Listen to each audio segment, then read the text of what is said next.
The first time they said his bell could chase spirits, people didn't lean in with reverence. They leaned in with disgust. Picture a roadside crowd in colonial Nigeria, dust in teeth, heat shimmering like a blade. In the middle, a young steamroller driver stands with nothing that looks holy about him. Sweat-salted shirt, blistered palms, eyes too calm. Someone shoves forward a clay pot of water that smells faintly of rust. Another person drags a child closer, skin hot, breath thin, the kind of sickness that makes adults look away because watching it feels like participating in it. Then, this is the part that makes your stomach tighten. Someone opens a pouch and you see a knot of charms, hair, feathers, dark powder, little bones. It's not symbolic. It's real.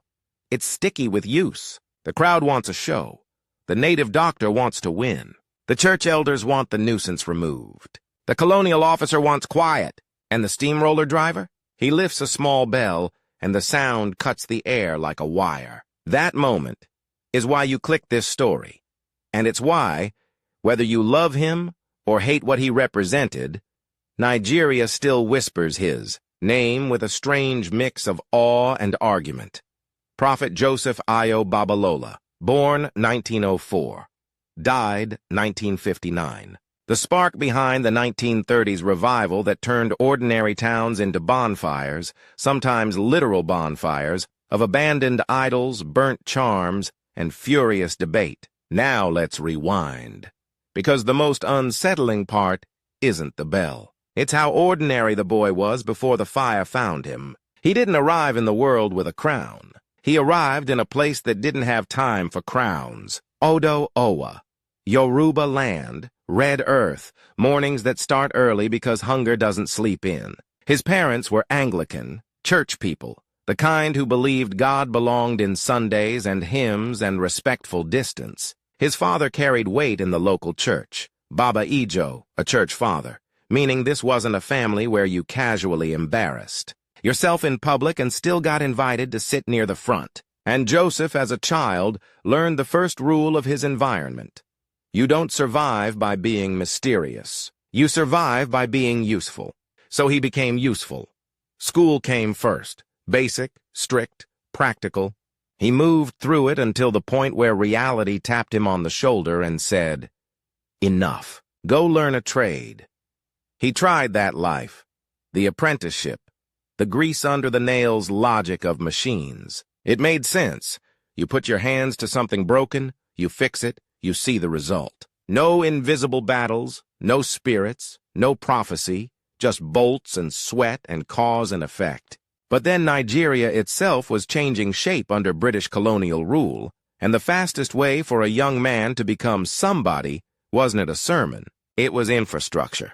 Roads. The Public Works Department, PWD, wasn't romantic. It was labor, schedules, orders shouted by men who were paid to be obeyed. Yet for Joseph it was a ladder out of smallness. He joined the road workers and learned to drive a steamroller, an iron beast that flattened the earth into submission. Think about what that means psychologically.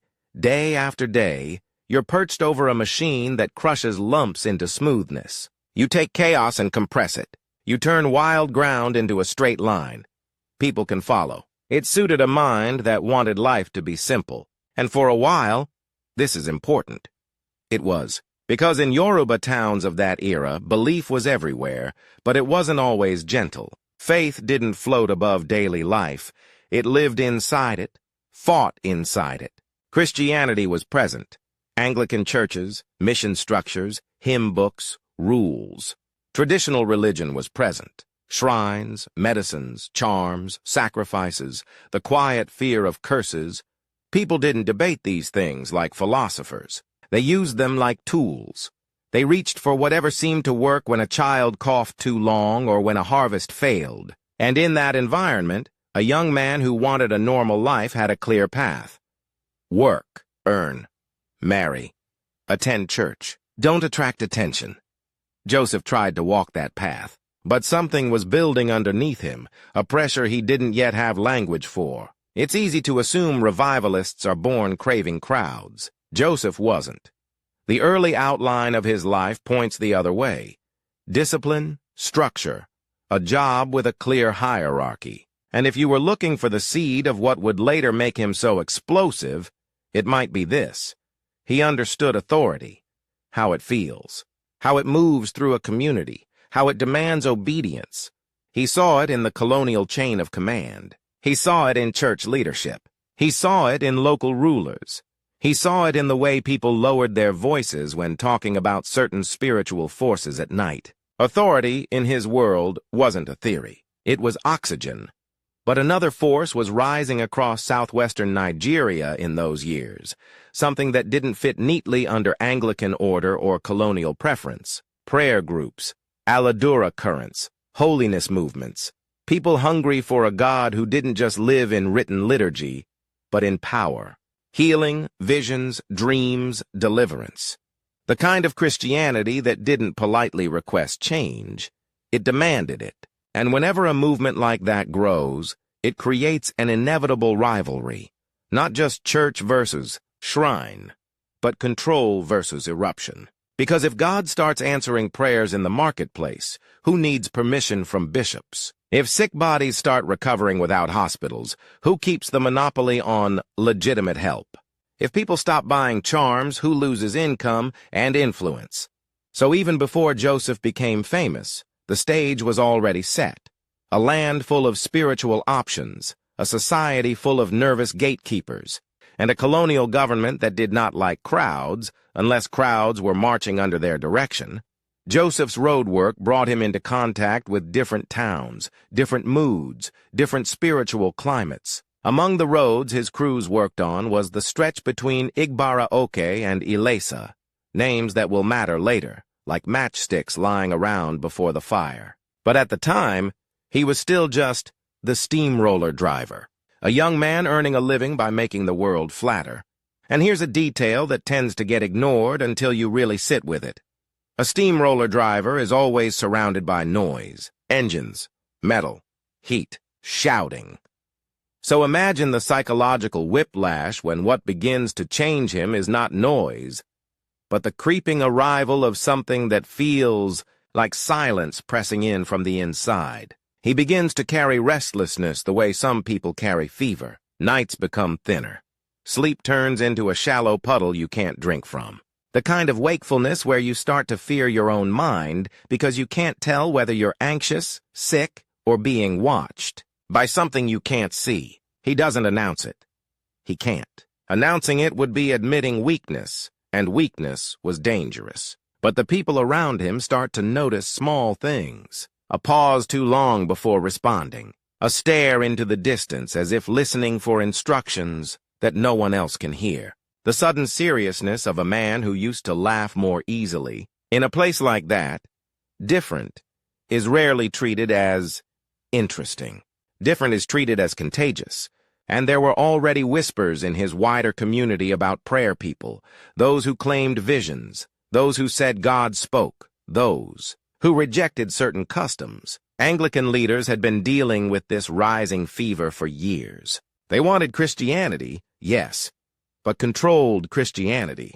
Christianity that stayed inside the church building. Christianity that did not make the educated look foolish. Christianity that did not challenge the social order. So, when the signs of something too spiritual began to gather around a young working man, the potential enemies were already waiting. At the edges of the frame, established church authority, worried about embarrassment and disorder. Traditional practitioners, threatened by anyone telling people to burn their charms. Colonial officials, allergic to large gatherings and disturbing the peace. A triangle of resistance, each side different, yet all of them prepared to crush a man who became unpredictable.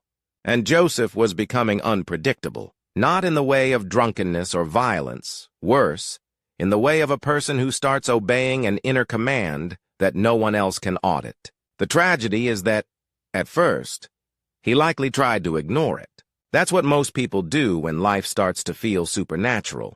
They try to relabel it as stress, exhaustion, overwork. They change habits. They work harder. They pray politely. They promise themselves it'll pass. But some things don't pass. Some things choose you. And the more Joseph tried to keep living as a normal man, the more his normal life began to feel like a borrowed shirt, tight at the throat, impossible to breathe in. One day, out on the roadworks, he sits above the steamroller's power and feels an odd humiliation. The machine that always obeys him, at the engine that always responds to his skill, seems almost like it has a will. He checks the obvious. He does what a practical man does. He tries to fix what can be fixed. But the sense grows, like a shadow creeping over a lamp, that this is not mechanical. And now we reach the edge of the cliff, where his youth ends. Because everything up to this point, Odo Owa, Anglican upbringing, school, apprenticeship, PWD work, the road between towns, has been the slow tightening of a rope. A rope made of ordinary choices. And then comes the moment when the rope snaps. Not with a gentle whisper, not with a comforting hymn, but with a confrontation so raw that it will make people later argue for decades. Was it God or madness? The boy who learned to survive by being useful is about to be accused of being dangerous. The man who flattened roads is about to become a problem no steamroller can crush. And the rivals, church authority, spiritual competitors, and government power are about to realize they are not dealing with a polite believer. They are dealing with someone who thinks he has been issued a direct order from heaven.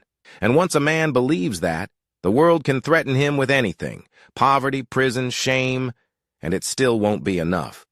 I'm stopping here right before the calling fully erupts, because from this point onward, the story stops being a biography and turns into a wildfire. The thing that finally broke Joseph's normal life didn't arrive like a choir. It arrived like an intrusion. One ordinary workday, iron monster coughing smoke, men shouting over the engine, Joseph felt the air change around him, the way you feel it change before a storm. Not cooler, not wetter, just different. As if the world had suddenly become a room with an unseen door cracked open. And then, inside that mechanical roar, he heard something that wasn't a thought, a command. Not polite, not negotiable. The kind of sentence that makes your spine stiffen because it doesn't sound like you. It sounds like someone using your body as a microphone. Leave this work. You have been chosen. I will send you. Now, if you've never lived in a place where the supernatural is treated like weather, real, dangerous, not just a Sunday metaphor, let me translate what that does to a person. It's not inspiring at first. It's revolting. Because the immediate suspicion isn't, oh wow, I'm special. It's what is touching me. Who is entering my life without permission? Joseph was a practical man, a road worker, a guy whose world made sense in gears and schedules. So he did what practical men do when the universe starts speaking in a language that doesn't belong at a work site. He tried to outwork it. He told himself it was stress, heat, fatigue. He gripped the wheel harder. He forced normal conversation. He let the steamroller drown the silence. But the command didn't fade. It followed him home. It sat beside his mat at night like an invisible visitor with bad manners. It pressed on his chest while he tried to sleep. And it did something worse than fear. It made him feel watched. Not by people, but by a purpose. This is where many men in his position would run to the safest shelter they could find. The familiar structure of the Anglican Church. A priest, a hymn, a comforting explanation, something controlled. Joseph did go toward faith, but not toward control. Because the more he tried to fit his experience into tidy church language, the more it refused to behave. It didn't want to become a Sunday testimony. It wanted to become his whole life. And that demand created the first real conflict. The conflict that turns a working man into a living matchstick. Obedience versus reputation. Think about the cost of obedience for him. He wasn't a young boy with nothing to lose anymore. He had a job in a colonial system, a uniform of usefulness. Leaving it would be seen as irresponsibility, or insanity, or spiritual contamination. It would embarrass his family. It would make his community side-eye him as one of those prayer people. And once you get labeled that, you don't just lose friends, you lose protection. So he delayed. Days became weeks. Weeks became months. Outwardly, he stayed steady. Work, wages, routine. Inwardly, he felt like a man holding a lid down on a boiling pot with his bare hands. Then came the twist, because the calling didn't just repeat itself, it tightened. Accounts from those close to the story later described Joseph slipping into periods of deep fasting and prayer, not as a hobby, but like someone trying to survive an internal fire. Food became tasteless. Sleep became thin. The world around him started to feel like paper compared to the weight of whatever was pressing on his spirit. And in that vulnerable state, hungry, exhausted, raw, the supernatural language around him began to sharpen into images. Dreams that didn't feel like dreams. Visions that didn't end when he opened his eyes. He would be at work and suddenly feel the presence of something holy. Holy not like perfume, but like bleach. Like it could strip the world down to bone. Then, one day, the command shifted from leave to now. Joseph finally told people around him he couldn't keep working. This is the part people often romanticize. They imagine a triumphant resignation, a brave speech, applause. No. It would have looked messy and suspicious. A young steamroller driver suddenly quitting because God told me doesn't sound noble to a supervisor. It sounds like a problem that could spread. It sounds like a man refusing orders. Dangerous in a system that survives on obedience. And that's when Joseph met one of his earliest, most practical enemies. The machine of authority. Not a demon. Not a witch doctor. Not yet. Just paperwork, pressure, threats. Because when you step out of the colonial work structure, you don't just leave a job. You challenge the idea that the system owns your time. Some stories say he was questioned, mocked, and treated like a nuisance. Others say he was threatened with punishment for abandoning duty. And in communities where the government was nervous about gatherings and religious excitement, a man claiming divine orders could be treated as a spark near dry grass. Joseph didn't win by arguing. He won by not bending. He walked away from the steamroller, the iron beast that had given him status, and stepped into the most humiliating position a man can choose. Dependence on God's direction without any guarantee the next meal would come. And here's the second conflict sliding into place, darker and more personal. If Joseph was truly called by God, who else had been? Feeding the people's spiritual power until now? Because in Yoruba land, the spiritual marketplace wasn't empty. Traditional practitioners, herbalists, diviners, charm makers, weren't cartoon villains. They were woven into life. They healed some people. They protected some people. They also frightened some people. And they held influence because fear is a reliable currency. So, when a young man rises preaching that many charms are not protection, but bondage, he doesn't only challenge beliefs. He challenges livelihoods. That's where the rival appears, not as one man yet, but as a whole class of threatened power. And soon, that threat takes a face. Different towns remember different names, but the pattern is consistent. A respected spiritual competitor, call him a powerful healer, a diviner with followers, a man whose words carried weight, began to frame Joseph as reckless, dangerous, a disrespectful upstart, not just wrong, contaminating. Because here's the nasty truth. Spiritual rivalry rarely stays theological. It becomes social warfare, whisper campaigns, isolation, accusations, people suggesting you're not a prophet, you're possessed, or you're using a foreign religion to weaken the community, or you're secretly doing the same old things, just wearing a new costume. Joseph's calling grew inside that pressure cooker. And that's when the Aladura current, prayer people, holiness seekers, became his oxygen. They believed Christianity was not merely correct doctrine, but active force. They prayed as if prayer could push back sickness, curses, and spiritual oppression in real time. They valued dreams and visions. They expected miracles not as rare museum artifacts, but as something that could break into Tuesday afternoon. For Joseph, that was the first environment where his inner experience didn't get labeled as madness on sight. But acceptance came with its own danger. Because once you find a group that validates your fire, the fire spreads faster. Joseph's prayer life intensified. People spoke of him spending long periods in prayer. Quiet, stubborn prayer. Not theatrical. Not performative. And when a person like that starts drawing attention, the attention is never pure. Some come out of hope. Some come out of desperation. And some come to test you, like hands poking a wound. This is where the bell enters the story again. Not as a gimmick, but as a symbol. There are repeated traditions around Joseph using a small bell during prayer and healing. Something simple that becomes loaded with meaning once stories spread. A bell is a humble object. It belongs to cattle, to schoolrooms, to routine. But in a revival atmosphere, ordinary objects become charged. The bell becomes a marker. When the bell sounds, prayer begins. When it sounds, spiritual resistance is challenged. And that sets up the most cinematic, stomach-churning scenes of his early ministry.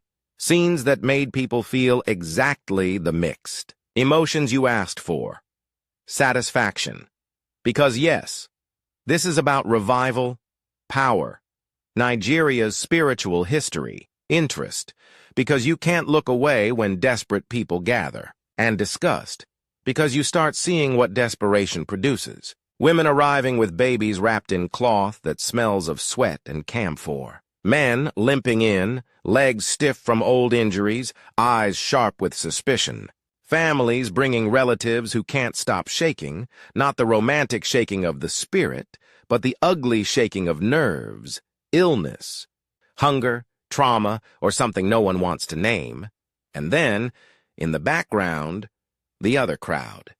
People holding hidden pouches. People watching for proof. People hoping he fails because his failure would protect their own power. The rival, whether a specific traditional practitioner or a coalition of offended local authorities, had a strategy that never changes. Across history, if you can't stop a movement with force, discredit it with filth. So rumors spread that Joseph was faking, that he was using secret medicine, that he was a threat to public order, that he would turn children against parents, that he was disrupting the peace. Always that word, peace, used like a club. And Joseph's response was brutal in its simplicity.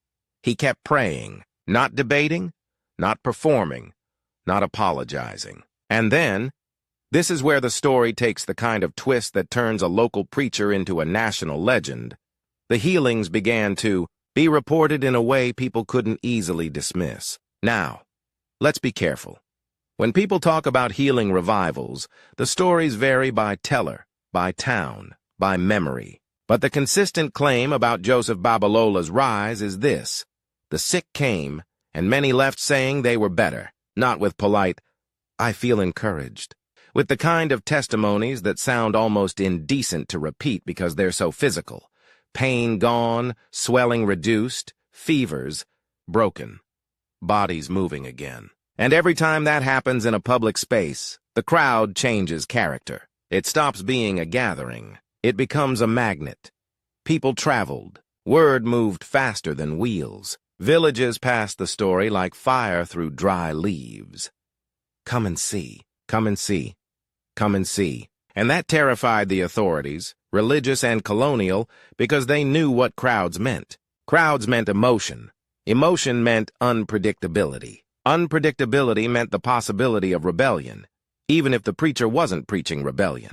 This is where Joseph's second enemy grows a new head: the fear of mass movement. Because when thousands gather around a man, it's never just about his message anymore. It becomes about what the crowd might do next. So the pressure increased. More accusations, more attempts to shut meetings down, more suspicion that he was disturbing the region. And then came the ugliest, most personally humiliating tactic of all.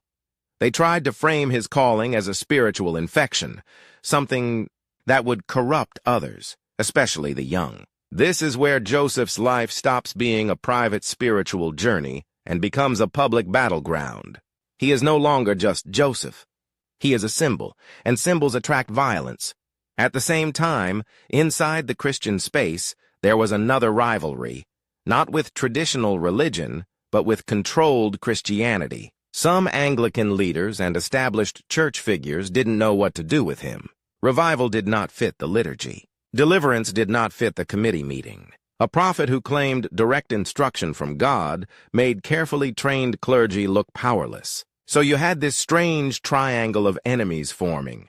The spiritual competitors threatened economically and culturally. The church establishment threatened institutionally. The colonial system threatened politically. And Joseph, still relatively young, stood in the middle with nothing but prayer and stubborn obedience. If this were a movie, this is where the mentor would appear. The wise elder who guides him, gives him protection, smooths the path. But in Joseph's story, the protection often came in a rougher form. Alliances, not comfort. He connected with emerging Aladura leaders and networks that would later shape the Christ apostolic tradition. There were relationships, collaborations, and shared revival energy, sometimes harmonious, sometimes tense, because when power moves, even allies argue about direction, and that internal tension matters because it creates the next twist. A movement can be threatened from outside and still fracture from within. As crowds grew, so did the temptation for others to claim authority, to steer the revival, to label Joseph as either too extreme or not extreme enough. Some wanted to soften the message for respectability. Others wanted to intensify it into spectacle. Joseph, from the accounts that paint him most consistently, leaned toward severity. Not cruelty, but uncompromising holiness. Abandon, charms, repent, pray, trust God. Refuse the old bindings, and that severity made him both loved and feared. Loved by those who felt freed, feared by those who felt exposed. Because imagine what it means for someone to show up at a prayer meeting and, under conviction, publicly drop the objects they've been hiding for years. Charms meant to protect them, powders meant to curse others, tokens meant to manipulate love, money, health, fate. Now imagine a rival watching that happen. It's not just a theological loss, it's a public humiliation. And humiliation is one of the few emotions that reliably produces revenge. So the rival forces a confrontation. Sometimes it was verbal, public challenges, mocking tests, attempts to bait Joseph into failure. Sometimes it was spiritual, people bringing the most difficult cases, hoping nothing would happen.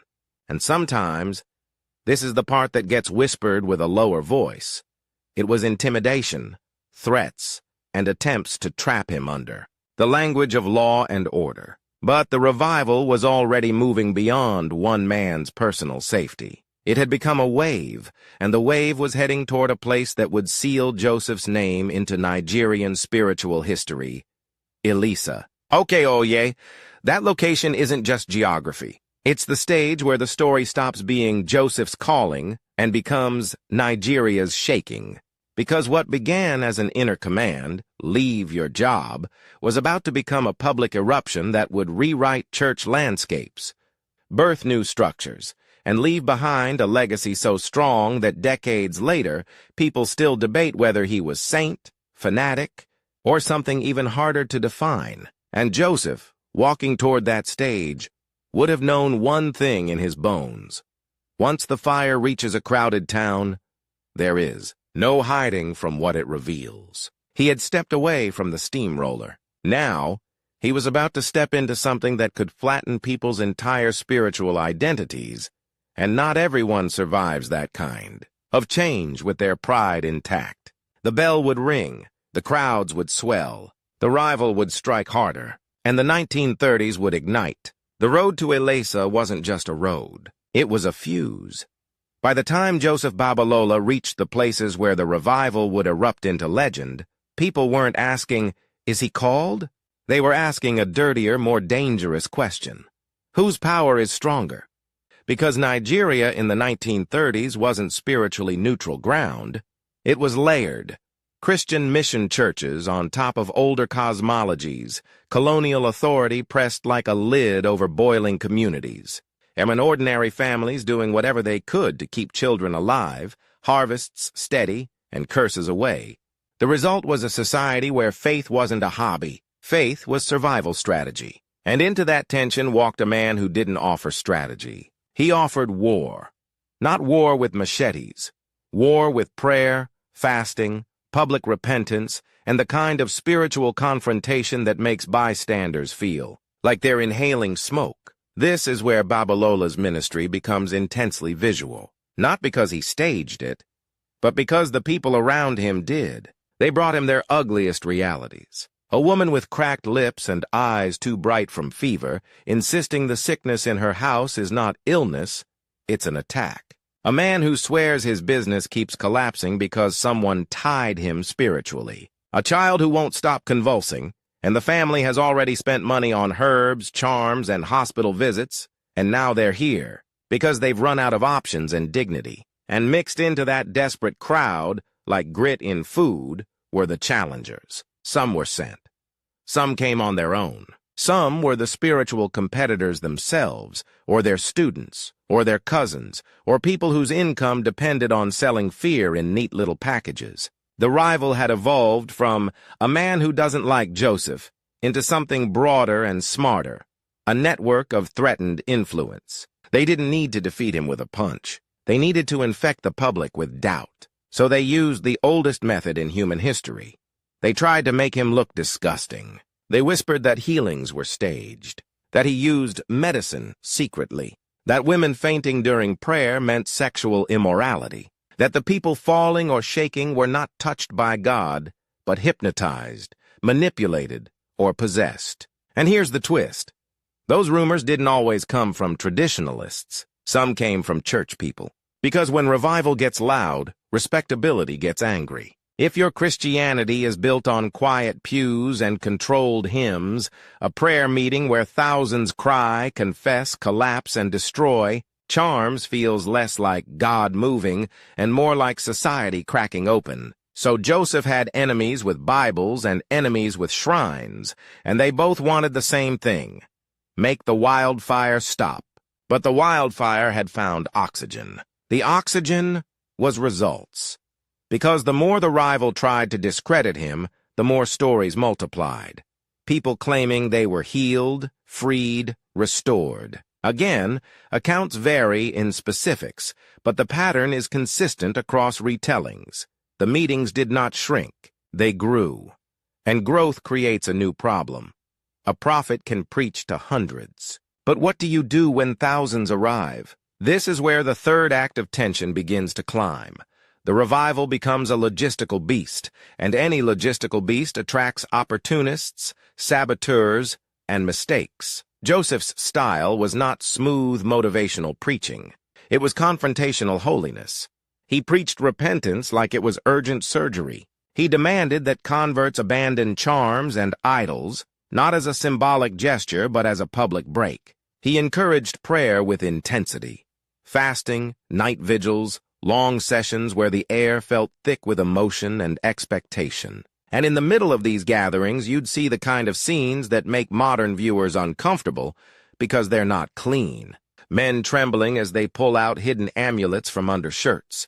Women untying little cloth bundles from waist beads. People dragging out carved objects from bags, faces tight with shame because the whole crowd can see what they've been relying on in secret. And then, the fire. Not metaphorical. Sometimes actual burning of objects, charms, idols, ritual items, creating piles of smoke that smelled like wood and sweat and old secrets. If you want one image that explains why he is both revered and controversial, it's this: a line of people walking toward a pile of flame, throwing in the things they once believed would keep them alive. That's not a normal religious service. That's a public identity execution, and it enraged his opponents, because every object burned was someone's customer gone. Every testimony was someone's authority challenged. Every crowd was someone's power slipping. So the rival moved from whispers to traps. They brought impossible cases, the way gamblers bring marked cards. They tried to engineer failure. They tried to bait him into saying something that could be framed as sedition or disorder. And in that tense environment, Joseph's ministry gained an edge that made his followers even more loyal and his enemies even more afraid. He became known not only as a healer, but as a deliverance figure, someone believed to confront spiritual forces. This is where the bell becomes more than sound. Whether you interpret it as ritual, symbol, or simple practical tool, the bell in the stories acts like a trigger. The moment it rings, and people expect a boundary to be crossed. They expect spiritual confrontation. They expect the hidden to surface. And when thousands expect the hidden to surface, it often does. Because crowds don't just amplify miracles. They amplify hysteria, suggestion, fear, relief, confession, everything. So yes, in those meetings there would have been genuine transformation and also messy human emotion. That messiness is part of why the revival wasn't easily domesticated by institutions. It spilled. Now focus, because this is where the narrative tightens into the key conflict you asked for. Joseph versus the rival. The rival, let's give him a face, the way communities often do in memory, was a powerful local spiritual figure, respected for medicine, feared for curses, surrounded by apprentices. He wasn't stupid. He had survived because he understood people's needs and people's fears. He knew that if Joseph's message won, the market for fear-based protection would collapse. So the rival did something bold. He challenged the prophet publicly, not with a polite debate, but with a spiritual dare. The kind of confrontation where the crowd goes silent because they know this isn't performance. This is reputation on the line. This is power economy. And Joseph didn't back away. Here's the thing about Babalola as he's remembered. He wasn't flashy, but he was stubbornly fearless. The type of man who looks like he's already decided the outcome before the confrontation starts. Not because he's arrogant, but because he's anchored in obedience. So the confrontation becomes a story people repeat with variations. The rival claims Joseph's power is fake. Joseph insists it's God, not him. The rival tries to demonstrate superiority through threats, curses, intimidation. Joseph responds with prayer, and in the telling, something happens that functions like a narrative explosion. The rival's power is publicly neutralized, either through a failed attack, a failed test, or a reversal that humiliates him. To Joseph's supporters, it proved God's supremacy. To his enemies, it proved Joseph was dangerous. Because if your entire business is spiritual intimidation, the last thing you can survive is a man who makes intimidation look powerless. That humiliation didn't end rivalry. It escalated it. Now the rival's goals weren't only to win, they were to punish. And punishment in that environment could take many forms. Community pressure, accusations, threats, attempts to involve authorities. Which brings us to the next major antagonist. The colonial state. Colonial administrations were paranoid about anything that gathered large numbers of Africans for reasons not controlled by colonial authority. It didn't matter that Joseph wasn't preaching political rebellion. A mass movement was, by definition, suspicious. So the revival's growth created a new vulnerability. It could be labeled disturbing the peace. And once something is labeled that, law becomes a weapon. Babalola's meetings were so large and so emotionally charged that it's widely remembered that he faced official interference, questioning, restrictions, attempts to control where and how gatherings occurred. Here's the twist that makes this more than government versus preacher. Some of the pressure likely came because local leaders, traditional, authorities, offended elites, threatened church figures, had reasons to complain. In other words, the state didn't always invent the crackdown. The state often responded to local rivalries that were already boiling. So Joseph was being squeezed from all sides, rivals who feared loss of influence, church structures that feared disorder officials, who feared crowds, and even within the revival, emerging leaders who had their own ambitions. And yet the revival continued. Now we hit the heart of the 1930s awakening. The sense that something irreversible had started. The Christ Apostolic Stream, the Aladura Surge, the Prayer Mountains. These weren't just meetings. They were new spiritual geography. People began to look for places of concentrated prayer. The hills, forests, secluded areas where fasting and prayer could be intense.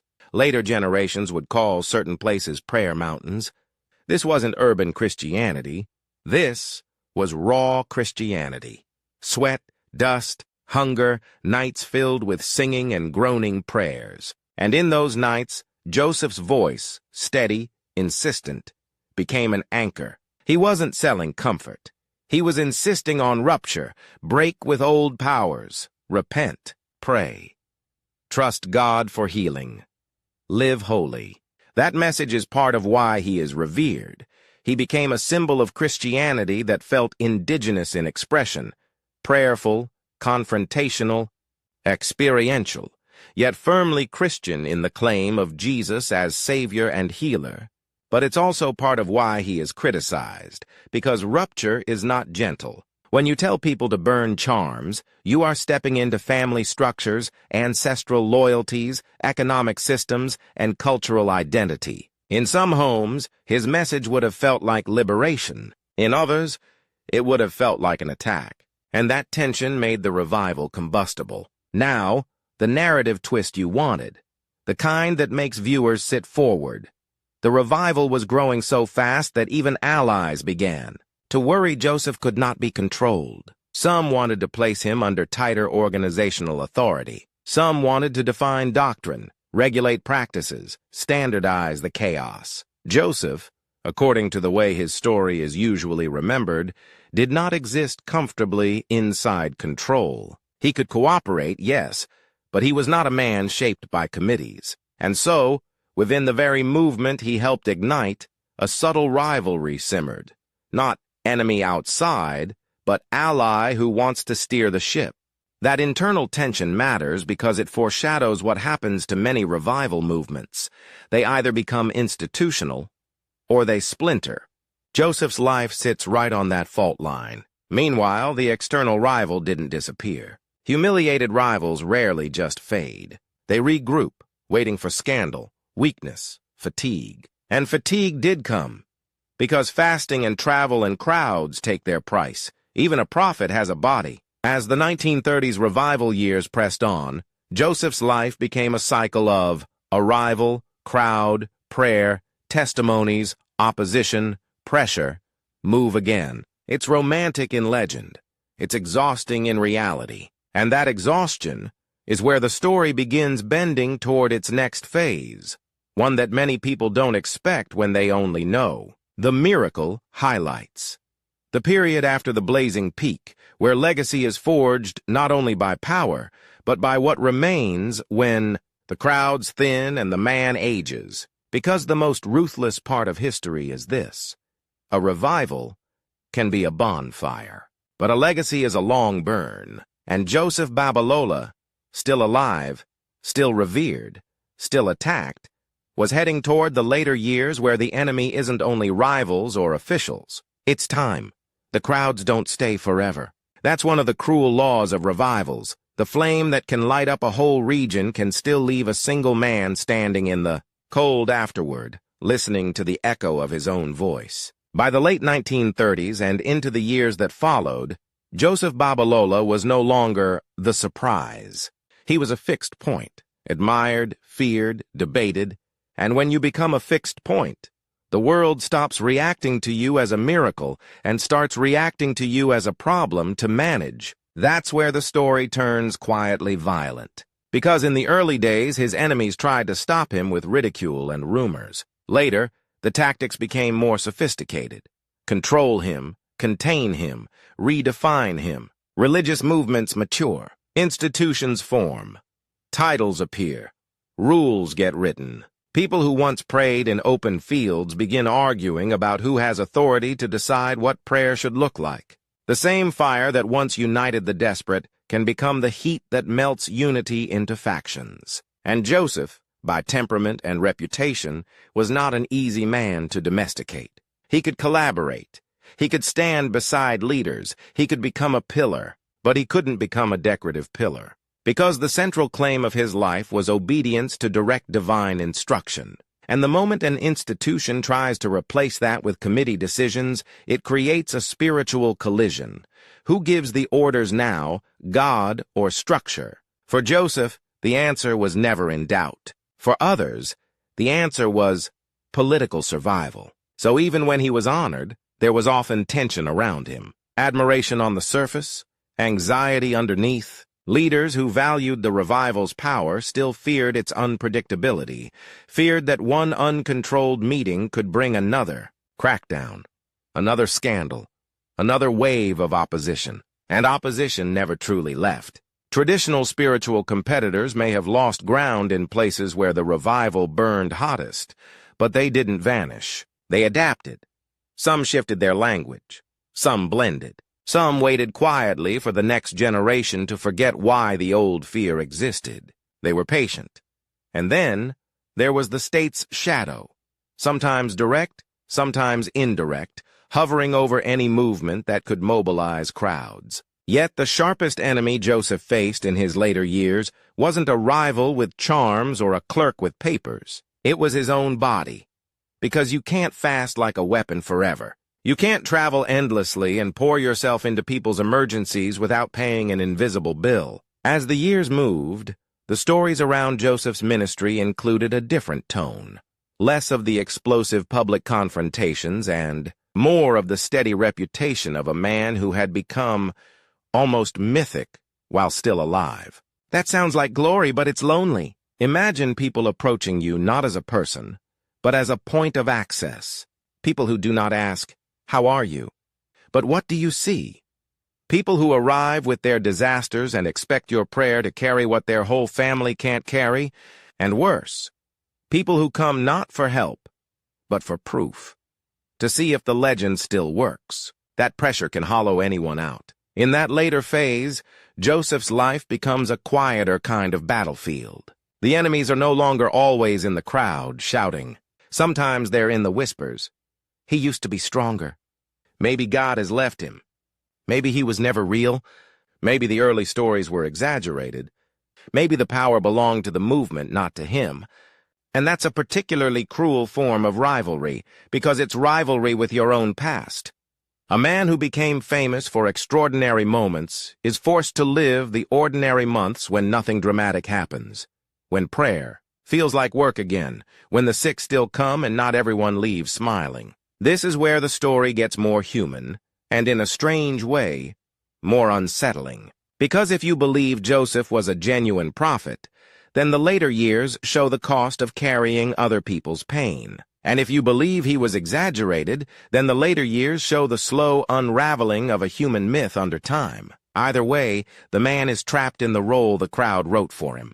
And yet, reverence didn't fade. In many parts of Nigeria, especially among communities shaped by the Aladura Christ apostolic tradition, Joseph Babalola remained the reference point. The proof that God could move in African soil without being imported as a cold European ritual. He became a symbol that Christianity could be both deeply Christian and deeply Nigerian in expression. Prayer, saturated, spiritually, confrontational, emotionally honest, his name became shorthand, a kind of spiritual measurement. Do you pray like Babalola? Do you have that fire? Is this ministry like the days of Babalola? That's a level of legacy most people never touch. But legacy always comes with distortion. Because the more a person becomes a symbol, the less room there is for nuance. So alongside reverence grew myth-making, stories expanding, details sharpening into legend. Ordinary objects, like the bell, becoming sacred artifacts in the imagination. Every great movement does this. It polishes memory until it shines, even if the polishing removes the fingerprints and bruises of real life. Now, we come to the end. 1959. Joseph Babalola died that year, still relatively young by modern standards, only 55, and death does something powerful to a contested figure. It freezes the argument into a relic, because as long as he lived, enemies could hope for scandal or decline. As long as he lived, institutions could try to manage him. As long as he lived, rivals could keep testing him. But once he died, he moved into a different category. Not just a man, but a story. And stories are harder to arrest. Here's the twist most people don't expect. Death didn't reduce him. It multiplied him. Because once he was gone, the movement didn't collapse into silence. The structures that had formed around the revival continued. Churches grew. The Christ apostolic tradition strengthened. The prayer mountain culture and the Aladura spirituality that emphasized healing, prayer, deliverance, and holiness continued shaping Christian life across Nigeria and beyond. In other words, even people who never met Joseph ended up living inside a landscape he helped create. And that is one of the reasons he is still honored. Not because everyone agrees with every story about him, but because his impact is visible in the spiritual ecosystem that followed. In Nigeria, being remembered isn't only about statues or textbooks. It's about whether your name still functions like a key in people's mouths, whether it still opens something. Joseph Babalola's name still opens things. It opens memory of the 1930s as a time when God felt close, active, dangerous, in the good and frightening sense. It opens identity. Christianity that wasn't merely inherited, but experienced with power. It opens a certain style of faith, prayer that sweats, holiness that confronts, worship that expects intervention, and it opens controversy. Because some will always ask whether the revival's methods, public burning of objects, intense deliverance, practices, the social pressure to renounce, sometimes produced fear alongside faith. That's part of the mixed emotional aftertaste he leaves behind, even today. Satisfaction. Yes, he was real history, not just a headline. Interest. The story doesn't end with him. It keeps influencing millions, and a touch of disgust. Not at him alone, but at what human desperation looks like. How it can drive people to cling to anything, burn anything, follow anyone, if it promises relief. So why is he revered in Nigeria? Because in the Nigerian Christian imagination, Joseph Babalola represents a moment when heaven felt like it punched through the roof of ordinary life. A moment when prayer stopped being polite. A moment when a working man, no crown, no elite pedigree, became a sign that spiritual authority could rise from the road dust and shake whole towns. And because his story carries a terrifying implication, if God could choose a steamroller driver and turn him into a national fire, then God could choose anyone. Which means, whether you like it or not, no one is completely safe from purpose.